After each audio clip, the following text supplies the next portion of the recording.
वर्तमान आज ऑनलाइन उपासना को आरंभ करने समय चौद्वार ओडिया बाप्टिस्ट मंडल समस्त प्रभुंकर दास दासी पुओ झील मान आज ऑनलाइन उपासना को स्वागत करे एवं उपस्थित प्रत्येक साधुवृंद भक्त प्रभुंकर दास दासी पुओ झील मान मनांतरिक अभिनंदन सह नमस्कार जनाए नमस्कार। आसंतु आज उपासना को आरंभ करने जाई परमेश्वर चरण तले प्रार्थना उत्सर्ग प्रार्थना करवा। दयामय भगवान स्वर्गस्थ पिता तुमर महानामर धन्यवाद प्रशंसा गौरव करुअछु। अनुग्रह करिए मुहूर्त पर्यंत जगत रे जीवित मानक मध्य नाम स्थान देवा संगे संगे तुम गौरव निमंते आम को व्यवहार करुथिबारु आमे तुमर आश्चर्य महानामर धन्यवाद करुछु। प्रिय प्रभु गत सप्ताह समस्त प्रकार आपद विपद रोग संकट मुक्त करी आज पवित्र दिवस रे ऑनलाइन माध्यम तुम सेवा उपासना करिवार सुंदर सुजोग देइछ से तुम धन्यवाद करुछु। उपासनार प्रारंभ शेष पर्यंत तुम उपस्थिति द्वारा मान को तुम्हें परिचालित कर। आज वक्ता श्रोता प्रत्येक को तुम्हें आशीर्वाद कर। ऑनलाइन माध्यम जो माने तुम मधुम वाक्य श्रवण कर तुम्हें आशीर्वाद कर। आज उपासना को तुम्हें नियंत्रण कर। उपासना केंद्र बिंदु तुम्हें रही समस्त कार्य परिचालित कर। प्रिय प्रभु तुम्हें समस्त प्रार्थना शुणिल धन्यवाद दे जीशुंक नाम रे प्रार्थना करी आमेन।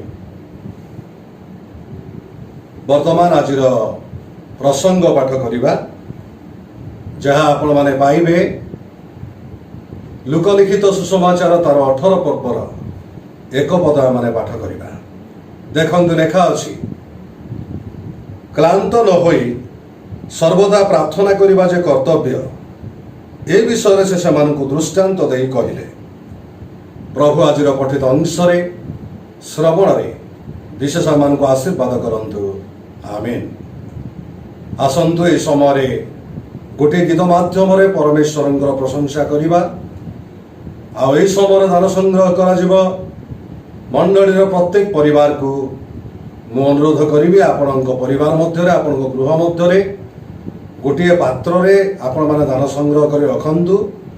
मंडली आपण प्रार्थना करिवो एवं मंडली आपण मान निकट को जो मोबाइल नंबर देइछंदी सेही मोबाइल नंबर सहित आपण माने जोगाजोग करंतु। मंडली आपण दान संग्रह करिवे। तेबे एही समय आमे गोटे भक्तिमूलक गीत द्वारा प्रभुंकर प्रशंसा करिवा।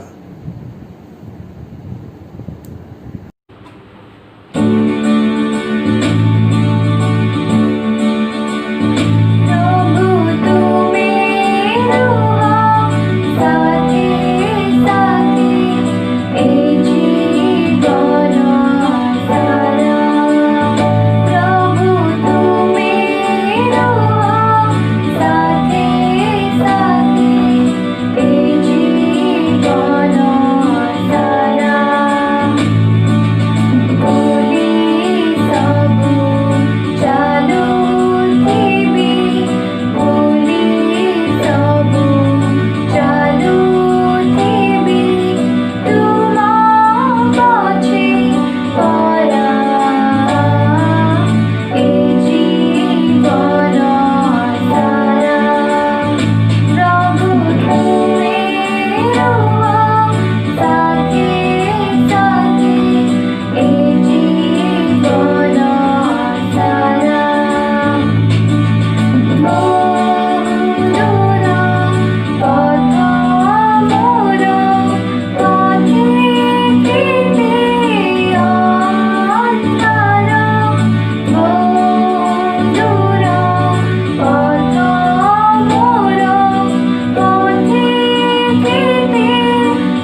वर्तमान आज संगृहित दान निमंते आज वाक्य एवं मंडली अनेक असुस्थ अच्छा निमंते प्रार्थना करिबा।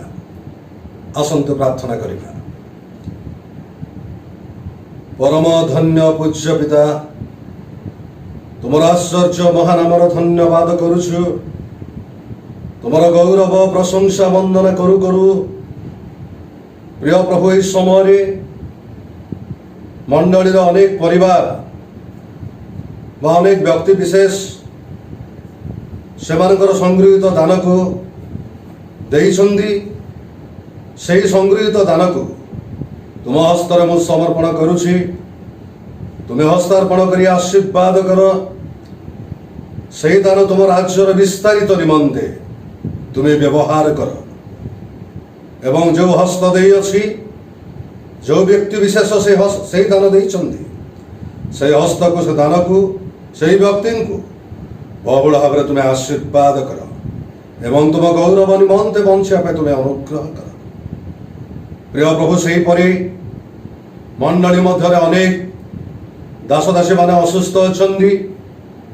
अविशेष मान को तुम हस्तर समर्पण करुछि पिता। विशेष प्रियतम दास एडी महांती एवं तांको स्त्रींकर शरीर असुस्थ रही से दुहें को तुम हस्तर समर्पण करुछि पिता। तुम्हें स्पर्श करी समान को सुस्थता दान कर। विशेष एडी महांतींकर दांत व्यथा होछि तांको स्पर्श करी सुस्थता दान कर एवं तांको स्त्रींकर जो शरीर असुस्थ रही से मध्य जेपरि संपूर्ण उपशम पाइबे सुस्थता लाभ करिवे सेतिपाई तुमे आपणार वाक्य पठाई तांको स्पर्श कर जीशुंक नाम रे आउ से जेपरि संपूर्ण सुस्थता हेबे साहाय्य कर। तई संगे संगे मंडलीर सह संपादक पूर्णचंद्र स्वाई को तुम हस्तर दउछि। प्रिय प्रभु तांको मद स्पर्श करी सुस्थता दान कर। तांकर सज्जा तुम्हें परिवर्तन कर। सही परि शिशुपुत्र आह्वान को तुम हस्तर समर्पण करुछि। प्रिय प्रभु तांको मद तुम्हें स्पर्श करी आरोग्यता दान कर। सही परि मंडली मध्य जेते वृद्ध वृद्धा पितामाता अछन्ति असुस्थ भाव सेमानकु मध्य तुम हस्तर समर्पण करुछि पिता। सेमानकु मध्य तुम्हें सुस्थ सबल करी सुरक्षित कर। वर्तमान तुमर मध्यम वाक्य आमे श्रवण करिबु। तुम्हें पवित्र आत्मांक द्वारा तुम दासन को परिचालना कर एवं तुम्हें कथा को जेपरि जो माने ऑनलाइन माध्यम तुम वाक्य श्रवण करुछन्ति वाक्य अनुसार जीवन यापन करी ए जगत रे तुम गौरव निमंते व्यवहृत ही पारिबे अनुग्रह कर। प्रिय प्रभु तुम्हें समस्त प्रार्थना शुणिल धन्यवाद दे प्रभु यीशु ख्रीष्ट नाम रे प्रार्थना कली पिता आमीन। वर्तमान अल्प समय परमेश्वरंकर जीवंत वाक्य आमे श्रवण करिबा। तेबे आजिर प्रसंगर नाम ख्रिस्टियान मानकर केतोटी कर्तव्य। ख्रिस्टियान भाई भोली मानकर केतोटी कर्तव्य उपरे आपण मानक निकट में प्रकाश करिया पई चाहिबी। तेबे प्रभु यीशु ख्रीष्ट कहिले लुकलिखित सुसमाचार तार 18 पर्वर 1 पदरे क्लांत न होई सर्वदा प्रार्थना करिबा जे कर्तव्य ए विषय से सेमानकु दृष्टांत देई कहिले। प्रिय मोर भाई भणी माने प्रथम विषय ख्रिस्टियान मानकर कर्तव्य क्लांत न होई सर्वदा प्रार्थना करिबा। प्रिय मोर बंधुगण ख्रिस्टियान मानकर सबुठारु अस्त्र होउछि प्रार्थना करिबा एवं जे परिकी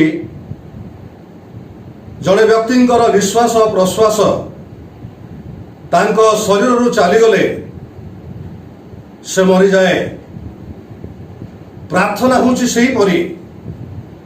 प्रार्थना जेतेबेले आम जीवन रे नथिबो ख्रिस्टियान मानक जीवन रे नथिबो सेही ख्रिस्टियान मृत।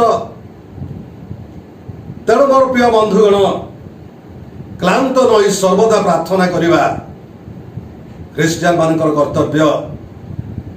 ଆଉ ତେଣୁ ଦୃଷ୍ଟାନ୍ତ ମାଧ୍ୟମରେ ପ୍ରଭୁ ଯୀଶୁ କହିଲେ, ଗୋଟିଏ ନଗରରେ ଜଣେ ବିଚାରକର୍ତ୍ତା ଥିଲେ, ସେ ଈଶ୍ୱରଙ୍କୁ ଭୟ କରୁନଥିଲେ କି ମନୁଷ୍ୟକୁ ମାନୁନଥିଲେ। ଆଉ ସେହି ନଗରରେ ଜଣେ ବିଧବା ସ୍ତ୍ରୀ ଥିଲେ। ସେ ତାର ବିବାଦର ଅନ୍ୟାୟର ପ୍ରତିକାର ନିମନ୍ତେ ଥରକୁ ଥର ଯାଇ ରାଜାଙ୍କୁ ସେ ଅନୁରୋଧ କରୁଥିଲେ। ତେବେ ଯେଉଁ ରାଜା, ଯେଉଁ ବିଚାରକର୍ତ୍ତା ଈଶ୍ୱରଙ୍କୁ ଭୟ କରୁନଥିଲେ କି ମନୁଷ୍ୟକୁ ମାନୁନଥିଲେ, ବିଧବାଟି ଥରକୁ ଥର ତା ବିବାଦର ଅନ୍ୟାୟର ପ୍ରତିକାର କରିବା ପାଇଁ ଯେତେବେଳେ ସେ ତାଙ୍କୁ କହୁଛନ୍ତି, ସେତେବେଳେ ବିଚାରକର୍ତ୍ତା କଷ୍ଟ ଅନୁଭବ କରି ସେ ବିଧବାର ବିବାଦୀର ଅନ୍ୟାୟର ପ୍ରତିକାର କରୁଛନ୍ତି। ତେବେ ପ୍ରଭୁ କହୁଛନ୍ତି, ଯେତେବେଳେ ଧାର୍ମିକ ମାନେ ଦିବାରାତ୍ର ପରମେଶ୍ୱରଙ୍କ ନିକଟରେ ପ୍ରାର୍ଥନା କରନ୍ତି, ତେବେ ତୁମର ସ୍ୱର୍ଗସ୍ଥ ପିତା କି ତୁମମାନଙ୍କର ପ୍ରାର୍ଥନା ଶୁଣିବେ ନାହିଁ? ନିଶ୍ଚୟ ସେ ଅତି ଶୀଘ୍ର ଶୁଣିବେ। ପ୍ରିୟବର ବନ୍ଧୁଗଣ, ଏଇଠି ଏହା ମାନେ ଶିକ୍ଷା କରିବା, କ୍ଳାନ୍ତ ନ ହୋଇ ନିରନ୍ତର ପ୍ରାର୍ଥନା କରିବା ଦ୍ୱାରା ଆମମାନଙ୍କର ନିବେଦନ ପ୍ରାର୍ଥନା ପ୍ରଭୁ ନିଶ୍ଚୟ ଶୁଣିବେ। ତେବେ ଆଜି ଖ୍ରୀଷ୍ଟିଆନ ମାନଙ୍କ ଜୀବନରେ ପ୍ରାର୍ଥନାର ଶୂନ୍ୟତା ଦେଖାଦେଉଛି। ପ୍ରିୟବର ବନ୍ଧୁଗଣ, ବାଇବେଲ ଆମମାନଙ୍କୁ ଉତ୍ସାହିତ କରେ, କ୍ଳାନ୍ତ ନ ହୋଇ ସବୁବେଳେ ପ୍ରାର୍ଥନା କରିବା ଆମମାନଙ୍କର କର୍ତ୍ତବ୍ୟ ରହିଛି। ଆଉ ତେଣୁ ଭକ୍ତ ଦାଉଦ ଗୋଟିଏ କଥା କହନ୍ତି, ଗୀତ ସଂହିତା 55 ପର୍ବର 17 ପଦରେ, ସନ୍ଧ୍ୟା ଓ ପ୍ରଭାତ ମଧ୍ୟାହ୍ନ କାଳରେ ମୁଁ ଭାବନା କରି ରୋଦନ କରିବି, ଆଉ ସେ ମୋ ରବ ଶୁଣିବେ। ଦାଉଦ କହୁଛନ୍ତି, ସନ୍ଧ୍ୟା ଓ ପ୍ରଭାତ କାଳରେ ମୁଁ ରୋଦନ କରିବି, ଆଉ ପ୍ରଭୁ ମୋର ରବ ଶୁଣିବେ। ଦାଉଦଙ୍କ ଜୀବନରେ ସନ୍ଧ୍ୟା କାଳରେ, ପ୍ରାତଃ କାଳରେ ସଦା ପ୍ରଭୁଙ୍କ ନିକଟରେ ସେ ପ୍ରାର୍ଥନା କରୁଥିଲେ। ଏହା ଆମମାନଙ୍କର ଅନୁକରଣୀୟ। ପ୍ରିୟ ମୋର ଭାଇ ଭଉଣୀମାନେ, ପ୍ରାର୍ଥନା ଆମମାନଙ୍କର ଜୀବନରେ ସବୁଠାରୁ ଏକ ବଳ ଅଟେ। ଠିକ ସେହିପରି ଭକ୍ତ ଦାଉଦ ଲେଖନ୍ତି, ଗୀତ ସଂହିତା 141 ପର୍ବର 5 ପଦରେ, ଧାର୍ମିକ ଲୋକ ମୋତେ ପ୍ରହାର କରୁ, ତାହା ମୋ ପ୍ରତି ଦୟା ହେବ, ଓ ସେ ମୋତେ ଅନୁଯୋଗ କରୁ, ତାହା ମସ୍ତକରେ ତଳ ସ୍ୱରୂପ ହେବ, ମୋ ମସ୍ତକ ତା ଅଗ୍ରାହ୍ୟ ନ କରୁ।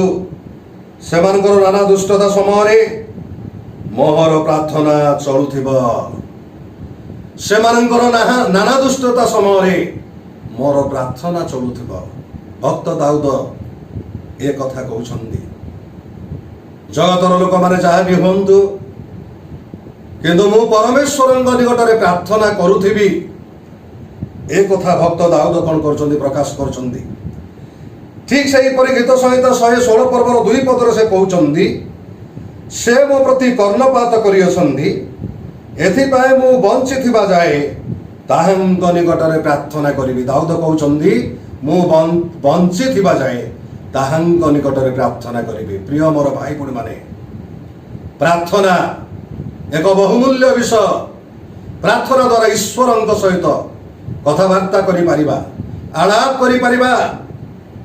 ଆମର ପ୍ରାର୍ଥନା ସ୍ୱର୍ଗକୁ ଯିବ, ସ୍ୱର୍ଗରୁ ପରମେଶ୍ୱରଙ୍କୁ ଆମ ନିକଟକୁ ଆମେ ଆଣିପାରିବା। ପ୍ରିୟ ମୋର ଭାଇ ଭଉଣୀମାନେ, ପ୍ରାର୍ଥନା ଦ୍ୱାରା ରାଜ୍ୟ ଗୁଡ଼ିକ ଜୟ କରିଛନ୍ତି। ପ୍ରାର୍ଥନା ଦ୍ୱାରା ମୃତ୍ୟୁମାନଙ୍କୁ ଉଦ୍ଧାର କରିଛନ୍ତି। ପ୍ରାର୍ଥନା ଦ୍ୱାରା ବିଭିନ୍ନ ସମସ୍ୟାରୁ ତାଙ୍କ ଲୋକମାନେ ମୁକ୍ତ ହୋଇଛନ୍ତି। ତେଣୁ ସର୍ବଦା ପ୍ରାର୍ଥନା କରିବା ଆମମାନଙ୍କର ଯେ କର୍ତ୍ତବ୍ୟ, ଏହା ଆମେ ଜାଣି ରଖିବା ଆବଶ୍ୟକ ରହିଛି। ତେବେ ପ୍ରଥମ କର୍ତ୍ତବ୍ୟ ହେଉଛି ଖ୍ରୀଷ୍ଟିଆନ ମାନଙ୍କର ପ୍ରଭୁଙ୍କ ନିକଟରେ ସର୍ବଦା ପ୍ରାର୍ଥନା କରିବା। ଦ୍ୱିତୀୟ ବିଷୟ ଆପଣମାନଙ୍କ ନିକଟରେ ପ୍ରକାଶ କରିବା ପାଇଁ ଚାହିଁବି। ଦ୍ୱିତୀୟ ବିଷୟ ହେଉଛି ସଦାପ୍ରଭୁଙ୍କୁ ଭୟ କରିବା କର୍ତ୍ତବ୍ୟ। ଦ୍ୱିତୀୟ ରାଜାବଳୀ ପୁସ୍ତକ 17 ପର୍ବର 18 ପଦରେ ଗୋଟେ କଥା ଲେଖା ଅଛି, ତହିଁରେ ସେମାନେ ଯେଉଁ ଯାଜକମାନଙ୍କୁ ସମରିଆରୁ ନେଇ ଯାଇଥିଲେ, ସେମାନଙ୍କ ମଧ୍ୟରୁ ଜଣେ ଆସି ବେଥଲରେ ବାସ କଲା। वो कि प्रकार सदा प्रभु को भय करने कर्तव्य ताहा सेमानंकु शिखाइला। प्रिय मोर बंधुगण आम देखुचु जेतेबेले जाजक मानू समरियारू नहीं जाइथिले जड़े जाजक आसी बेथल रे बास कला एवं कि प्रकार सदाप्रभु को भय करने कर्तव्य ताहा से सेमानंकु शिखाइला। द्वितीय विषय सदाप्रभु को भय करने आमनकर कर्तव्य। प्रिय मोर भाई भौणी माने आईब पुस्तकतार एक पर्वर एक पद लेखा अच्छी कुश देश में आईब नामक जड़े व्यक्ति थिले से सिद्ध सरल कुक्रिया त्यागी व ईश्वर को से भय करुले। प्रिय मोर भाई भौणी माने से प्रभु को भय करुथिबारु परमेश्वर तांको आशीर्वाद करथिले आउ से देश में बहुत बड़ लोक होइथिले।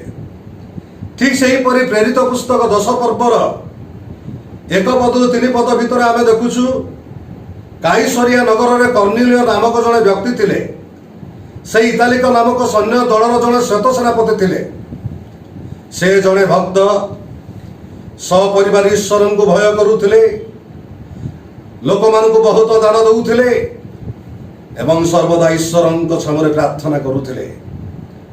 प्रिय मोर बंधुगण कर्निलिय जड़े विजातीय लोक हेले मध्य परिवार सह से परमेश्वर को कौन करुले भय करुले आउ तेणु से प्रार्थना से दान स्वर्ग पर्यंत उठिला। प्रिय मोर भाई भौणी माने गीत संहिता 34:7 पद लेखा अच्छी जो माने सदा प्रभु को भय करती ताहांकर दूत सेमानकर चतुर्दिग रही सेमानकु छाउणी करती। प्रिय मोर भाई भौणी माने प्रभु को जो माने भय करती सेमानकर चतुर्दिगरे परमेश्वर तांकर बाण दियंती प्रोटेक्शन दियंती सुरक्षा मध्य दियंती एवं गीत संहिता 34:9-10 पद लेखा अच्छी हे सदा प्रभुंकर सद्भक्त माने सदा प्रभु को भय कर जो माने सदा प्रभु को भय करती तांकर अन्वेषण करती सेमानकर कौनसी अभाव हब नाही। जुबा सिंह मानकर अभाव वो क्षुधारु क्लेश हुए मात्र जो माने सदा प्रभु भय करती तांकर मुख अन्वेषण करती सेमानकर कौनसी मंगल विषय अभाव नहीं।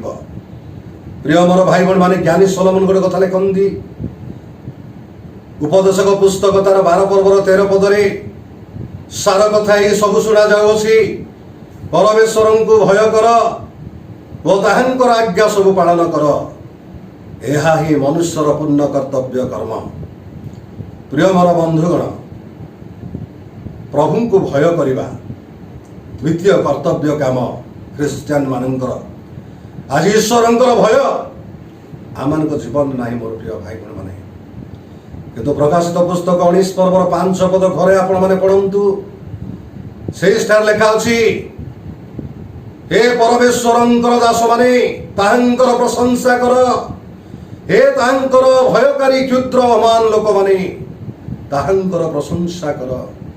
प्रिय मोर बंधुगण स्वर्ग रे प्रभु को भय करवा क्षुद्र महान लोक मान अछंती सेठी भय करवा लोक मान को स्थान दिया जाइछि। मोर प्रिय भाई भौणी माने तेबे ख्रीस्टियान मानकर द्वितीय कर्तव्य हूँ ईश्वर को भय करवा। तृतीय विषय आपण मान निकट में प्रकाश करने चाहिए अन्य को दया करने कर्तव्य। माथ्यू पुस्तक 18 पर्वर 33 पद लेखा अच्छी मुझे रूपे तोते दया कली से रूपे मध्य आपणार सहदास को दया करवा कि तोर कर्तव्य नथिला। प्रिय मोर भाई भौणी माने अन्य को दया करवा आमनकर कर्तव्य रही।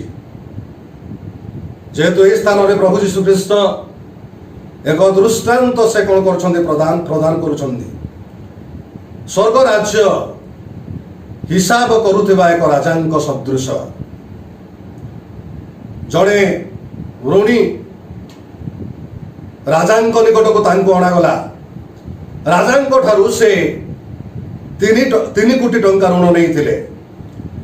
राजा तांको कहले तुमर सर्वस्व विक्रय करी घर द्वार जमेवाड़ी विक्रय करी स्त्री पिला पिली विक्रय करी जहाँ तुम्हें मो ठारू ऋण नहीं धार नहीं ତାହା ସୁଝି ଦିଅ। ସେଇ ଦାସଟି କହିଲା, ଗୁରୁ ଆପଣ ଧୈର୍ଯ୍ୟ ଧରନ୍ତୁ, ମୁଁ ଆପଣଙ୍କ ଋଣ ଆପଣଙ୍କୁ ସୁଝିଦେବି। କିନ୍ତୁ ରାଜା ତାଙ୍କର ସମସ୍ତ ଋଣକୁ ସେ ଛାଡ଼ିଦେଲେ। କିନ୍ତୁ ସେଇ ଦାସ ଗୃହକୁ ଚାଲିଗଲା ପରେ ତାଙ୍କଠାରୁ 50 ଟଙ୍କା ଜଣେ ଋଣ ନେଇଥିଲେ, ତାଙ୍କୁ ସେ ମାଗିଲେ। କିନ୍ତୁ 50 ଟଙ୍କା ଋଣ ନେଇଥିବା ଦାସଟି କହିଲେ, ଆଜ୍ଞା ଧୈର୍ଯ୍ୟ ଧରନ୍ତୁ, ମୁଁ ଆପଣଙ୍କୁ ଆପଣଙ୍କ ଋଣ ସୁଝିଦେବି। ମାତ୍ର ସେ ତାର ଗଳା ଚିପି ମାଡ଼ ମାରି କାରାଗାରରେ ତାଙ୍କୁ କ'ଣ କଲେ? ନିକ୍ଷେପ୍ତ କଲେ। ତେବେ ରାଜାଙ୍କର କେତୋଟି ଦାସ ଏହି କଥା ଶୁଣିଲା ପରେ ରାଜାଙ୍କୁ କହିଲେ, ଆପଣଙ୍କ ଠାରୁ ଯେ ଋଣ ନେଇଥିଲା 3 କୋଟି ଟଙ୍କା, ତାର 3 କୋଟି ଟଙ୍କା ଆପଣ ଛାଡ଼ିଦେଲେ। କିନ୍ତୁ ସେ ଯାଇ 50 ଟଙ୍କା ତାଙ୍କ ଠାରୁ ଯେ ଋଣ ନେଇଥିଲା ତାର ଗଳା ଚିପି ମାଡ଼ ମାରି ତାଙ୍କୁ କାରାଗାର ରଖିଅଛି। ଆଉ ସେତେବେଳେ ରାଜା ଏହି କଥା କହୁଛନ୍ତି, ଯାହାକି ମାଥ୍ୟୁ 18 ପର୍ବର 33 ପଦରେ, ମୁଁ ଯେ ରୂପ ତୋତେ ଦୟା କଲି ସେ ରୂପେ ମଧ୍ୟ ଆପଣର ସହଦାସକୁ ଦୟା କରିବା କି ତୋର କର୍ତ୍ତବ୍ୟ ନଥିଲା। ପ୍ରିୟ ମୋର ଭାଇ ମାନେ, ଏହି ଦୃଷ୍ଟାନ୍ତରେ ରାଜା ହେଉଛନ୍ତି ପରମେଶ୍ୱର। 3 କୋଟି ଟଙ୍କା ଋଣ ନେଇଥିବା ବ୍ୟକ୍ତି ହେଉଛନ୍ତି ଜଣେ ମହାପାପୀ। ଆମେ କେତେ ଯେ ଈଶ୍ୱରଙ୍କ ବିରୁଦ୍ଧରେ ପାପ କରିଛୁ, ଆମର ପାପ ପ୍ରଭୁ କ୍ଷମା କରି ଆମମାନଙ୍କୁ ଛାଡ଼ିଦେଲେ। କିନ୍ତୁ ଆମ ବିରୁଦ୍ଧରେ ଛୋଟ ଗୋଟେ ପାପ ଆମର ସହଦାସ ଯଦି କରିଥିବ, ଆମେ ସେଇ ବିଷୟକୁ ଦୃଢ଼ ଭାବରେ ଧରିଥାଉ, ଆଉ ତାଙ୍କୁ କ୍ଷମା ଦେଇନଥାଉ କିମ୍ବା ତାଙ୍କୁ ଆମେ ଦୟା କରିନଥାଉ। ତେବେ ମୋର ପ୍ରିୟ ଭାଇ ଭଉଣୀମାନେ, ଅନ୍ୟକୁ ଦୟା କରିବା ଆମମାନଙ୍କର କର୍ତ୍ତବ୍ୟ ରହିଛି। ତେଣୁ ପ୍ରଭୁ ଯୀଶୁ ଖ୍ରୀଷ୍ଟ ମାଥ୍ୟୁ ପୁସ୍ତକ 9 ପର୍ବର 13 ପଦରେ ସେ କହନ୍ତି, ଆମ୍ଭେ ବଳିଦାନ ଭଲ ନ ପାଇ ଦୟା ଭଲ ପାଉ। ଏହି ବାକ୍ୟର ମର୍ମ ତୁମ୍ଭେମାନେ ଯାଇ ଶିକ୍ଷା କର। ପ୍ରିୟ ମୋର ବନ୍ଧୁଗଣ, ଦାନ ଦକ୍ଷିଣା ଦେଇ ଆମେ ଈଶ୍ୱରଙ୍କ ଠାରୁ ରକ୍ଷା ପାଇପାରିବା ନାହିଁ।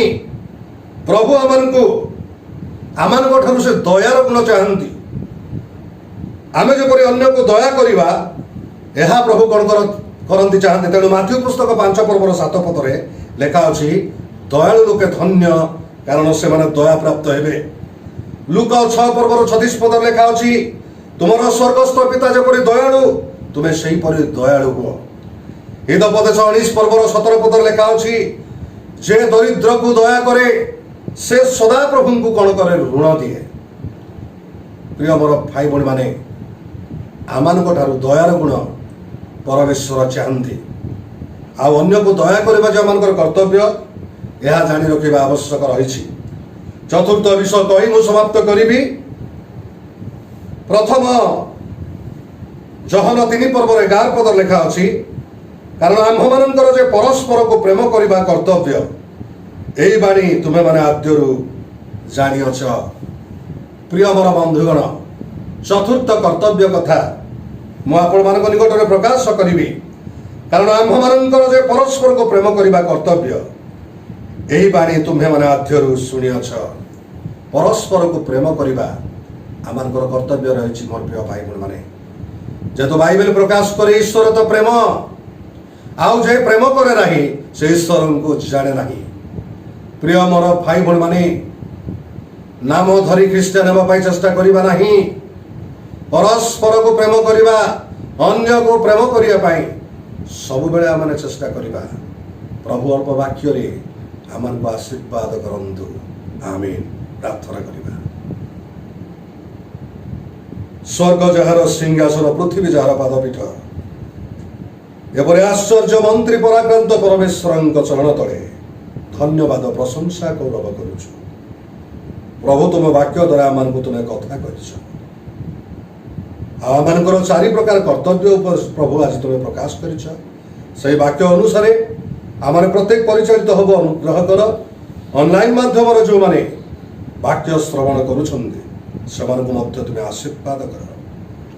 ଶେଷରେ ମଣ୍ଡଳୀକୁ ତୁମ ହସ୍ତରେ ସମର୍ପଣ କରିବା ସଙ୍ଗେ ସଙ୍ଗେ କଟକ ଜିଲ୍ଲାରେ ଯେତେ ମଣ୍ଡଳୀ ଅଛି, ପ୍ରତ୍ୟେକ ମଣ୍ଡଳୀକୁ, ଓଡ଼ିଶା ମଧ୍ୟରେ ଭାରତ ବର୍ଷରେ ଯେତେ ମଣ୍ଡଳୀ ରହିଛି से प्रत्येक मंडली को ख्रीष्टीय समाज को तुम हस्तर समर्पण करुछि। तुम्हें सुरक्षा दान कर। महामारी द्वारा लक्ष लक्ष लोक मृत्युवरण करुछन्ति प्रभु, तुम पाद तले अहरह आमे प्रार्थना करुछु। दाऊदଙ୍କ ସମୟରେ ଯେପରି ତୁମେ ମହାମାରୀକୁ ନିବୃତ୍ତ କଲ, ମୋଶଙ୍କ ସମୟରେ ଯେପରି ମହାମାରୀକୁ ନିବୃତ୍ତ କଲ, ହାରଣଙ୍କ ସମୟରେ ଯେପରି ମହାମାରୀକୁ ନିବୃତ୍ତ କଲ, ଏବେ ମଧ୍ୟ ପ୍ରାର୍ଥନା କରୁଛୁ ମହାମାରୀକୁ ତୁମେ ନିବୃତ୍ତ କର, ଯେପରି ପ୍ରଭୁ ପୃଥିବୀର ଲୋକମାନେ ଆଶ୍ୱାସନା ପ୍ରାପ୍ତ ହେବେ, ରକ୍ଷା ପ୍ରାପ୍ତ ହେବେ, ପୂର୍ବପରି ସ୍ୱାଧୀନତାର ସହିତ ବଞ୍ଚିବେ। ସାହାଯ୍ୟ କର ପ୍ରଭୁଙ୍କ, ତୁମେ ସମସ୍ତ ପ୍ରାର୍ଥନା ଶୁଣିଲ। ଧନ୍ୟବାଦ ଦେଇ ଯୀଶୁଙ୍କ ନାମରେ ପ୍ରାର୍ଥନା କଲେ ଗୀତ ଆମେନ୍। ଏତେବେଳେ ପିତା ଈଶ୍ୱରଙ୍କ ଅସୀମ ପ୍ରେମ, ତ୍ରାଣକର୍ତ୍ତା ପୁତ୍ର ପ୍ରଭୁ ଯୀଶୁ ଖ୍ରୀଷ୍ଟଙ୍କ ଦୟା ଏବଂ ଅନୁଗ୍ରହ, ପବିତ୍ର ଆତ୍ମାଙ୍କ ଚିରନ୍ତନ ପ୍ରେମ, ଶାନ୍ତି, ସହଭାଗିତା ବିଶେଷ ଆମ୍ଭମାନଙ୍କ ପ୍ରତି ସଦା ସର୍ବଦା ସଙ୍ଗେ ସଙ୍ଗେ ହୁଅନ୍ତୁ ପିତା। ଆମେନ୍।